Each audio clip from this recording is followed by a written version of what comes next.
میں نے اسے بات کرنے کے لیے گھر والوں سے چوری موبائل رکھا تھا. رات دن اسی سے بات کرتی رہتی تھی.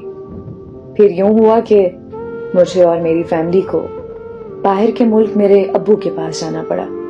وہاں جا کر بھی میرا رابطہ اس سے ختم نہیں ہوا اور میں دن رات مسلسل اسی سے بات کرتی رہتی تھی. اور پھر ایک دن میرے گھر والوں کو پتہ چل گیا. مجھے میرے گھر والوں نے بہت مارا اور میرا موبائل بھی چھین لیا. میں وہاں سے ضد کر کے واپس آ گئی. میں واپس پہنچتے ہی رات کو اسے ملنے چلی گئی. میری ساری فیملی کو پتہ چل گیا.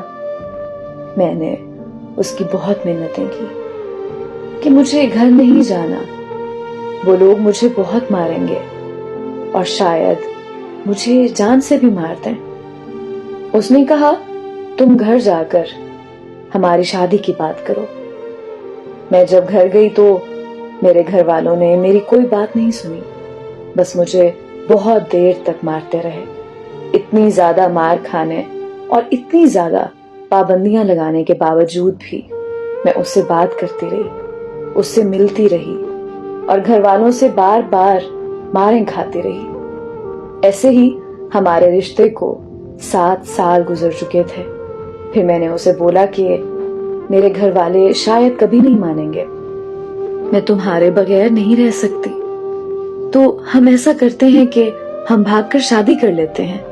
پھر اس نے مجھے کہا کہ ہم نے جہاں اتنا انتظار کیا وہاں تھوڑا اور انتظار کر لیتے ہیں، یہاں تک کہ ساری زندگی بھی تمہارا انتظار کر سکتا ہوں.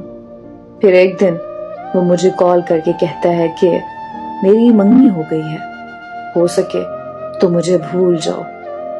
بس اتنا کہہ کر اس نے کال بند کر دی.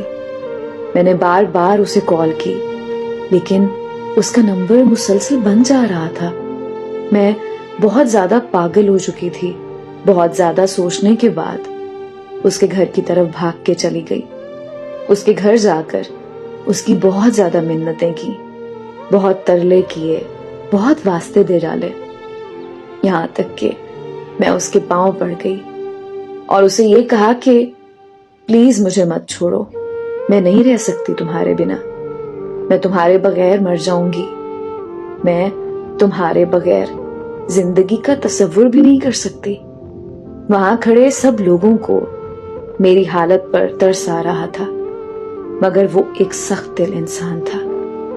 اسے میری حالت پر رحم نہیں آیا، وہ نہیں مانا. اور جب میں وہاں سے نکلی تو ایک زندہ لاش بن کر نکلی. اب سال ہونے کو ہے اس کی جدائی میں.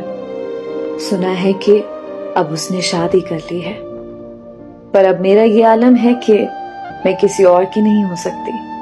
میں آج بھی پاگلوں کی طرح اس کے انتظار میں ہوں، میں آج بھی اس کے پیار میں ہوں.